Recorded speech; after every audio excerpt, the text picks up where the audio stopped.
अस्सलाम वालेकुम, कैसे हैं आप सब? लेकर आई हूँ आज आप लोगों के लिए बन की रेसिपी। आप लोगों की बहुत ही फ़रमाइश आ रही थी कि डिफ़रेंट से बन बनाना बताऊँ, तो आज की रेसिपी में बहुत ही डिफ़रेंट 3 टाइप के बन बनाएँगे हम लोग एक ही डो के साथ।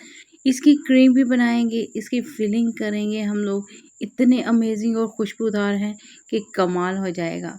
तो चलें इस आसान सी रेसिपी को स्टार्ट करते हैं। तो सबसे पहले हम लोगों ने बाउल में डालना है 1 चम्मच भर के ईस्ट का, इसमें डालें आधा कप नीम गर्म पानी का, इसमें डालेंगे 1 कप नीम गर्म दूध का और चीनी जाएगी 1/4 कप। मिक्सचर को कर लेंगे अच्छे तरह से मिक्स और इससे नहीं हम लोग हैंड बीटर की मदद से अच्छे से मिक्सिंग कर लेते हैं। इसमें साथ ही ऐड करेंगे हम half tea spoon vanilla powder या वनीला एसेंस की जो अवेलेबल हो आप लोगों के पास।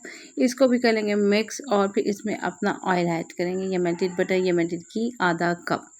साथ में इसमें डालेंगे 1 एग वाइट और आप लोगों ने अगर अंडा इस्तेमाल नहीं करना है क्योंकि बहुत सारे लोगों को एलर्जी होती है या वो इस्तेमाल नहीं करते हैं, तो आप लोगों ने एग वाइट की जगह दही यूज़ कर लेनी है। जितनी क्वांटिटी में एग वाइट होता है ना, तो उतने ठीक है, स्किप नहीं करना है बिल्कुल भी। दोनों चीज़ों में से एक चीज़ ज़रूर ऐड करनी है। अच्छे से अंडे को फेंट लेना है और फिर इसके बाद इसमें ऐड कर देना है थोड़ा-थोड़ा करके मैदा।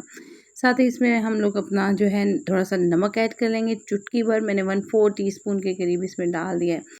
थोड़ा-थोड़ा करके मैदा ऐड करते जाएँगे, मिक्सिंग करते जाएँगे। साथ में हम लोग इसमें 1 टेबलस्पून विनेगर भी ऐड कर लेंगे। इससे जो है ना बहुत ही अच्छे से फूलते हैं बन और सॉफ्ट बनते हैं। स्किप बिल्कुल नहीं करना है आप लोगों ने। और साथ ही सारा मैदा ऐड कर देंगे तकरीबन और अपनी सॉफ्ट सी डो रेडी कर लेंगे जिसमें लम्स वगैरह बिल्कुल नहीं होने चाहिए। देखिए थोड़ा-सा हल्का-सा मैदा तकरीबन 1 चम्मच के करीब बच गया है। तो बस इसको हम लोग अब कवर कर देंगे और किसी गर्म जगह पे रख देंगे अबाउट 1 आवर के लिए। और अगर सर्दी का मौसम है तो तकरीबन 1.5 से 2 घंटे के लिए रख दीजिएगा। क्रीम बनाने के लिए हमें चाहिए होगा 1 कप दूध, इसमें डालेंगे 1 चम्मच 1 टेबलस्पून चीनी का। साथ में इसमें जाएगा 1 टेबलस्पून कस्टर्ड पाउडर मैंने वनीला फ्लेवर में लिया है जी, इससे जो है ना बहुत ही मज़े का फ्लेवर आएगा। इसको कुक कर लेंगे और गाढ़ा सा मिक्सचर रेडी करेंगे। मिक्सचर रेडी करना है बिल्कुल लो फ्लेम पे और हैंड बीटर का मुसलसल इस्तेमाल करना है। इसमें half tea spoon vanilla powder की डालेंगे और साथ में 1 टीस्पून बटर की डालेंगे। अच्छे से मिक्सिंग कर लेंगे और इसको ठंडा होने के लिए प्लास्टिक कवर करके रख देंगे। डो बहुत ही ज़बरदस्ती राइज़ हो चुकी है, बहुत ही अमेज़िंग। इसी तरह की डो रेडी करनी है तो इसको अच्छी तरह से दबा-दबा के आप लोगों ने गूँदना है, ठीक है? हल्का-सा ऑयल लगाएँगे हाथों पर और इसकी एयर निकालेंगे और साथ ही फिर इसके छोटे-छोटे से पेड़े बना लेंगे। रेसिपी पसंद आ रही है ना तो लेट मत कीजिए, फ़ौरन से क्लिक कीजिए, लाइक कीजिए और कीजिए चैनल को सब्सक्राइब। आप लोग चैनल को विज़िट कीजिए, आप लोगों को बहुत ही मज़े-मज़े की और अमेज़िंग रेसिपीज़ बेकिंग से रिलेटेड मिलेंगी। पेड़े बना-बनाकर हम लोगों ने अपनी ट्रे में लगा देने हैं। ट्रे में हल्का-सा मैंने ऑयल लगा दिया था। पहली शेप बनाने के लिए मैदा एडजस्ट करना है, ओवल सा शेप बेलनी हम लोगों ने हल्के से साइड से प्रेस करना है, बहुत ज़्यादा मोटाई नहीं रहे साइड से। मिल्क चॉकलेट ली थी, हल्के से मेल्ट कर लिया था, इसको ठंडा करने पर इसके अंदर रख देनी 1 चम्मच के करीब और साइड से प्रेस किया और ये एक शेप रेडी हो गई है। बहुत ही आसानी के साथ इस तरह के बहुत सारे बन बना लेंगे हम लोग। सेकंड शेप के लिए मैदा डस्ट किया और हल्के-हल्के से प्रेस किया इसको, ये इस तरह से। ये वाले बंधन ना बहुत ही मज़े की शेप बनाएँगे, हम लोग इसकी डिज़ाइनिंग करेंगे लेकिन आगे चल के मैं साथ-साथ बताती हूँ। तो ये शेप बनाकर हम लोगों ने ट्रे में लगा देनी है। तीसरी शेप के लिए हम लोगों ने मैदा डस्ट करना है जी।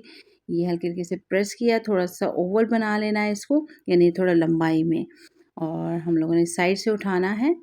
ये इस तरह से फ़ोल्ड किया, प्रेस किया और ये इस तरह से प्रेस किया। इस शेप के लिए भी तमाम इसी तरह से बेलना है, हम लोगों ने ओवल बनाना है, साइड से इस तरह से फोल्डिंग करनी है और फिर इसके ऊपर एग यॉक लगा देनी है जो हम लोगों ने साइड पे रखी थी। और ये साइड पे लगाने के बाद इसके ऊपर हम लोग थोड़ी सी क्रीम लगा देंगे जिसको मैंने प्लास्टिक बैग में डाल लिया है और इस तरह से इसके ऊपर हम लोगों ने बिल्कुल बारीक कटे हुए सेब रख देने हैं। ये इतने मज़े के बन होते हैं, आप लोग नाश्ते में इस्तेमाल कीजिए, बच्चों को लंच बॉक्स में दीजिए, बच्चे बहुत ही शौक से खाएंगे इसको। और ये होते भी इतने मज़े के हैं, शाम की चाय के लिए एक बार में बनाकर रख दीजिए। इसके ऊपर हम लोग हल्का-हल्का सा हनी डालेंगे और फिर इसको लेकर चलेंगे ओवन की तरफ। इसके साथ-साथ दूसरे बन के लिए हम लोग लगाएँगे इसके ऊपर अंडे की जर्दी और फिर इसको लगाने के बाद बेकिंग ट्रे में हम लोग ले लेंगे अपना पाइपिंग बैग जिसमें हम लोगों ने डाला हुआ है जी क्रीम को। ये इस तरह से देखने में भी खूबसूरत लगते हैं और जायके में भी लाजवाब हो जाते हैं। दूसरों के ऊपर भी अंडे की जर्दी लगाएंगे। प्री हीटेड ओवन में 180 सेल्सियस पे इसको बेक कर लेंगे 25 मिनट्स के लिए। ज़बरदस्त से बन रेडी हो चुके हैं, बहुत ही सॉफ्ट हैं, देखने में बहुत ही अमेजिंग। इसको आप लोग एयर टाइट करके रख लीजिए, फ्रिज में रख दीजिए, माइक्रोवेव करके इस्तेमाल कीजिए इसको। अगर आप लोग बेकरी के लिए काम करते हैं तो बहुत ही ज़बरदस्त आइडिया हो जाए, क्योंकि डिफरेंट टाइप हमेशा फ़ैसिनेट करती है लोगों को। इसके ऊपर मैं डाल रही हूँ जी आलमंड फ्लेक्स, ये बहुत ही अमेजिंग लुक देते हैं। दूसरे देखिए बन कितने खूबसूरत लग रहे हैं, बहुत ही सॉफ्ट बने हैं। इसी तरह से डो रेडी कीजिएगा और फिर इसी तरह से क्रीम बनाइएगा। तीसरी भी मैं लुक चेक करवा देती हूँ, इसको भी तोड़ के दिखाऊंगी आप लोगों को। ये देखिए बहुत ही ज़बरदस्त, खाने में लाजवाब और हेल्दी भी हैं। मैंने बेक करने के बाद हल्का हल्का सा इसके ऊपर बटर लगा दिया है। इस तरह से किचन टॉवल लगाइएगा और फिर इसको यूज़ कीजिएगा। बहुत ही सॉफ्ट है, तीनों टाइप बहुत ही खूबसूरत हैं, लुक में अमेजिंग है और खाने में लाजवाब। आप लोग इस्तेमाल करेंगे, आप लोगों को पता चलेगा। फर्स्ट बन को चेक करते हैं हम लोग के कैसे बने हैं।